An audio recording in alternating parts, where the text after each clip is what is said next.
Que México sea un país independiente es para muchos todo un caso inexplicable, y es que especialmente en el siglo XIX México estuvo en varias ocasiones a nada de ser un territorio más de Estados Unidos, de España, de Inglaterra y especialmente de Francia. Para la segunda mitad del siglo XIX, México le debía unos 100 millones de pesos solamente a estos tres países, Inglaterra, España y Francia. Pero México tenía desde entonces ya sus propios problemas financieros y una debilidad por pedir dinero prestado que no podíamos pagar. Aun cuando pudimos aplazar nuestras deudas con los británicos y los españoles en esa época, Francia era el equivalente en esos momentos a un cobrador por medio de las tiendas Coppel. De una o de otra forma se querían cobrar. Pero ¿sabes por qué exactamente Francia invadió México no una, sino dos veces? ¿Por qué querían establecerse en América? Y sobre todo, ¿cómo logramos librarnos de las garras de una potencia militar tan impecable como Francia? En este video te lo voy a explicar.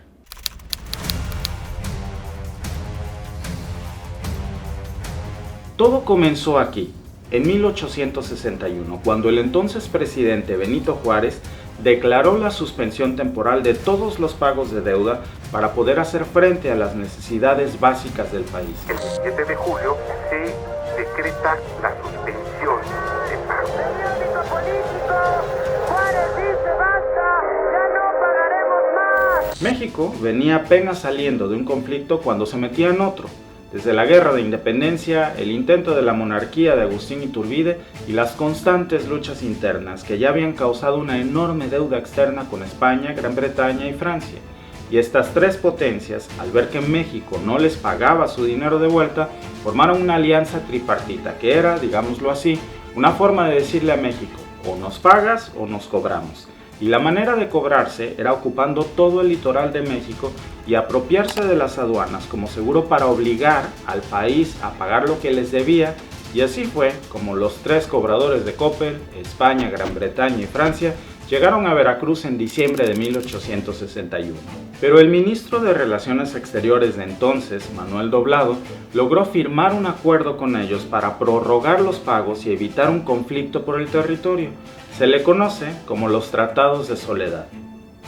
Casi todos quedaron contentos, menos uno, el diplomático francés Dubois de Saligny, quien rechazó el acuerdo y dio luz verde al general Carlos Fernando de la Trille, también conocido como el Conde de Lorenzés, para arribar con sus tropas en marzo de 1962, y entonces comenzó la segunda invasión francesa a México. Sí, la segunda, porque Francia y México ya se habían enfrentado 30 años antes y porque esta incursión fue el resultado de varios conflictos y crisis provocadas por la transición de colonia a imperio y de imperio a república. Pero hubo en sí tres causas que provocaron la invasión francesa a México. El primero, el apoyo de los conservadores a Napoleón III. Los franceses no llegaron solos a México, vinieron invitados o acompañados por un grupo de conservadores y clérigos exiliados del país tras la Guerra de la Reforma que tenían conexiones con la familia Bonaparte y especialmente con el máximo monarca, Napoleón III. No es el Napoleón que piensa, sino un hijo de uno de sus 7 hermanos, Luis Bonaparte, pero compartían la misma ideología expansionista. Napoleón quería establecerse en América para frenar el poder de Estados Unidos, aprovechando además que estaban en plena guerra de secesión y no podían respaldar económica ni militarmente a un México sofocado entre conflictos civiles y monarquías fallidas. ¿Pero por qué México? La nación tenía un historial de gobiernos conservadores y mantenían cierto control sobre las tierras del virreinato de la Nueva España, que luego pasaron a manos de Estados Unidos o se independizaron como islas. Pero sobre todo, los conservadores estaban vinculados al poder clerical y defendían ideas monárquicas, así que serían el puente perfecto para este Napoleón. El segundo fue la crisis de las reformas y deudas. Como ya vimos, México se enfrascó por décadas en guerras civiles entre conservadores y liberales, debilitando mucho su poder político y militar para poder enfrentar a las potencias extranjeras. Pero tampoco estuvo libre de levantamientos internos de bandos que querían decidir el futuro de México. Los conservadores querían mantener las tradiciones y privilegios vinculados a la milicia y al clérigo, que habían sido establecidas durante el imperio de Agustín de Iturbide, y querían derogar la Constitución del 57, así que realizaron excursiones diplomáticas por Europa en busca de financiamiento y apoyo en el campo contra los liberales, lo que se conoció como el Plan de Tacubaya. El presidente Benito Juárez tuvo que llevar su gobierno provisionalmente a Guanajuato, y al principio sufrió duras derrotas en San Luis Potosí, en Colima y en Jalisco, hasta que Estados Unidos ejerció presión a cambio de que México cediera el territorio de Baja California y permitiera el tránsito comercial de Tehuantepec. Y a todo esto los conservadores seguían endeudándose con España y reafirmando acuerdos firmados por la dictadura de Santana, pidiendo grandes sumas a cambio de promesas de pago cuando salieran victoriosos.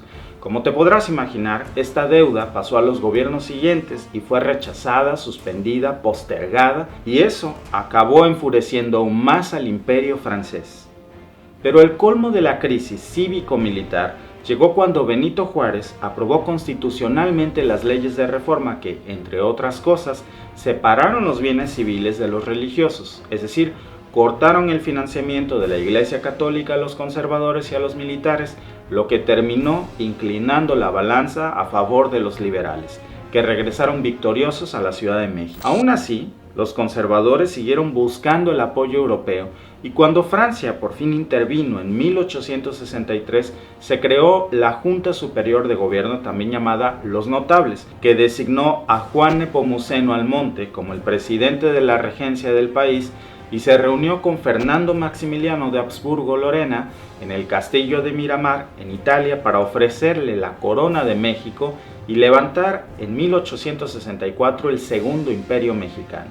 En un rato vamos a hablar de eso. Y el tercer factor fue la Guerra de los Pasteles. Desde su independencia en 1821, México vivió la etapa conocida como centralismo, definiéndose un grupo unitario por primera vez que tuvo muchos roces con Estados Unidos y con su doctrina Monroe contra el expansionismo europeo. En ese momento, Francia tenía un importante dominio sobre el comercio marítimo y la administración de sus Antillas en América. Y en 1827, México y Francia firmaron las Declaraciones Provisionales, un acuerdo que buscaba un trato y protección especial para el imperio a cambio de unas sanas relaciones diplomáticas y comerciales. Pero Francia comenzó a bloquear los puertos de Buenos Aires y Río de la Plata, mientras que México aún no ratificaba su trato con ellos. Para 1834, las negociaciones estaban totalmente estancadas porque Francia no estaba de acuerdo con dos puntos en particular. El primero es que México se reservaría el derecho de suspender el comercio minorista con Francia según sus intereses particulares. Y el segundo es que se impondrían intereses a los préstamos forzados a súbditos y comerciantes nacionales y extranjeros, y eso terminó escalando las tensiones hasta el conflicto. Entre abril de 1838 y marzo de 1839, los franceses cortaron relaciones diplomáticas y bloquearon el puerto de Veracruz. Invadieron y tomaron la histórica fortaleza de San Juan de Ulúa, además de enviar una carta de ultimátum al entonces gobierno de Anastasio Bustamante para que cumpliera las exigencias. ¿Qué exigencias? La destitución de altos mandos militares, cancelar la abultada deuda externa y cumplir con las exigencias de comerciantes franceses que querían ser indemnizados por los desastres de los conflictos internos contra sus negocios.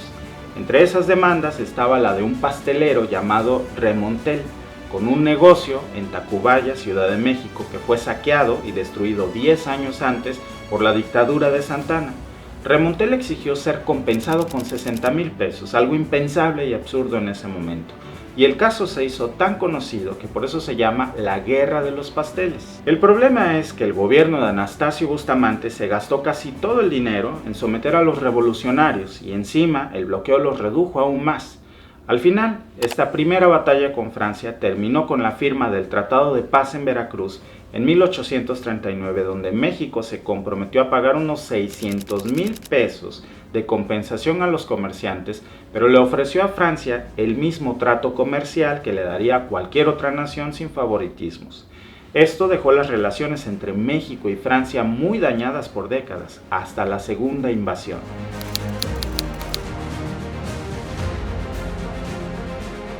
La segunda invasión francesa fue una batalla más de estrategia por el territorio que de combate sangriento, y podemos dividir este conflicto en dos simples etapas. La primera fueron las brigadas del general Ignacio Zaragoza, unos 4.000 hombres que entre abril y septiembre de 1862 frenaron con éxito las tropas francesas del general Latreille, que de hecho no esperaban esa defensa de México y no pudo llegar por eso hasta la Ciudad de México. Se quedaron recluidos en Puebla, y cuando Napoleón se enteró de eso, mandó refuerzos de élite. Hablamos de tropas que venían de pelear en la Primera Guerra de Crimea y en la Guerra Franco-Austriaca, consiguiendo liberar el territorio con una fuerza intimidante. El ejército francés creció hasta 30.000 hombres bajo el mando de su nuevo general, Élie Frédéric Faure. El general Zaragoza falleció por una enfermedad, y el ejército mexicano, ahora con tropas del Cuerpo del Ejército de Oriente, 22.000 hombres más o menos, tan solo 22.000 hombres quedaron a cargo del general Jesús González Ortega, que lamentablemente no pudo resistir a esa nueva ofensiva francesa. La derrota en Puebla en 1863 provocó incluso que Benito Juárez trasladara su gobierno a San Luis Potosí. Los franceses tomaron Ciudad de México entonces, y un mes después el general Faure convocó a una asamblea para sentar las bases de la nueva monarquía en México.